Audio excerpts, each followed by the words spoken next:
The NDC captured what the young people in this country will need under what we call the youth development.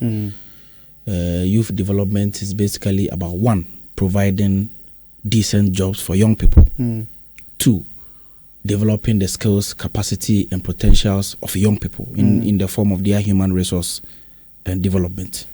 3, providing the necessary entrepreneurial environment for young people so that young people who have business ideas, who have the capacity to run businesses, will be encouraged to run businesses in order for them to expand their businesses and employ more young people. And finally, to bridge the gap of inequitable education or access to proper quality education. That is what is underpinning the NDC's Youth Development Manifesto. And the NDC has a history already in terms of our drive to increase and expand the infrastructure basis and background of our country, because you know that infrastructure drives employment. When you go to the University of Ghana Medical Center, it employs over 2,000 young people, doctors, nurses, pharmacists,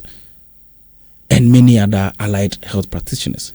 When you go to Tema Port, you know the NDC invested $800 million under President John Dramani Mahama to expand that port. Today, over 5,000 young people have been employed there. That facility itself is generating money on its own to finance its payment, and you're aware of it. You go to Ridge Hospital. You know, we expanded every sector of the economy, and when you do that, it automatically ensure that the young people get permanent employment. The young people working in these facilities are enjoying permanent employment on every day, any time of the week, any time of the year. They are going to eke out a decent living because of this. Now, the NDC has said that we still have a lot of young people who are unemployed. Unfortunately, in the last 8 years, the unemployment rate under this regime has astronomically ballooned to a staggering 14.7%. What it means is that something must be done. In fact, the national security tells us that the biggest threat to Ghana's security is the issue of unemployment. Because at the last reckoning, 1.9 million young people are unemployed. For the first time, you have young people who are known as Gen Zs. They have thrown themselves onto the streets of Accra, including celebrities who ordinarily enjoy better lives. But they have sat down, they have realized that their colleagues, their counterparts, their contemporaries, okay, are suffering. On that score, when you check one of the metrics that in Ghana you can use to test how a government performed on that manifesto is the assessment done by Imani. So if you pick the 2012 manifesto, which is the last manifesto the MDC used to govern, that is from 2013, 7 January 2013 to 7 January 2017.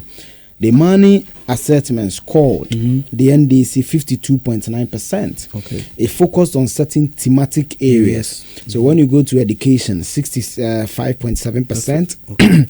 When you go to governance, 35.3%. Okay. When you go to the social sector, 49.6%. When you go to infrastructure, 51.38%. When you come to the economy, the NDC scored 36.4%. The economy is the fulcrum that revolves and produces jobs, whether it be it in the public sector or be it in the private sector. With this performance, because this is the last manifesto you used to govern, why should the 57% of Ghana's youth, about less than 25%, and about 30 of them, almost 70% of the Ghanaian youth, less than 35 years, trust John Mahama with this scorecard of 36.4%? To be the president that will give them jobs. Fantastic. So I think that I respect the analysis and the remarks of Imani on the NDC regime.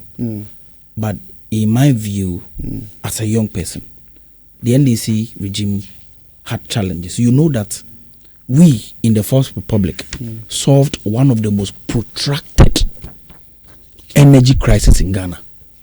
Other regimes were in power, nothing was done about it. It was the NDC under His Excellency John Dramani Mahama who said he would take the bull by its own and solve the issue of energy crisis. So we had difficulties, except that the NDC government at the time, even with the little we got, managed to engage in massive, overwhelming infrastructure drive.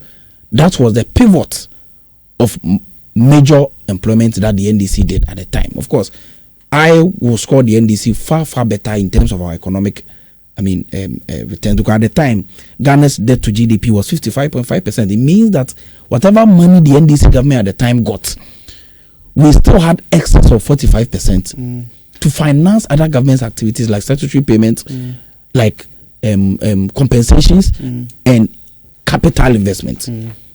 At the time, our Ghana's gross national debt was not as high as we have now. So I respect Imani, but I do disagree. But there's evidence, ample evidence to suggest that the NDC at the time, with the little we got, was able to pull through a lot of things for young people to benefit from. And if you give me the opportunity, I mean, for the first time, 110 million gallons of water a day was provided by the NDC government at the time to supply thousands of communities. Even in Kumasi, we benefited. The Kumaru Water Project, the Konongo Water Project. That was a social intervention policy from the NDC that had little, as compared to this present regime that has had 10 times more than the NDC government had. Today, for the first time, we have had a domestic debt exchange program where 1 million Ghanaians have lost their jobs. Over 61 billion has been lost by those people. It never happened under the NDC regime. Now, so let's focus on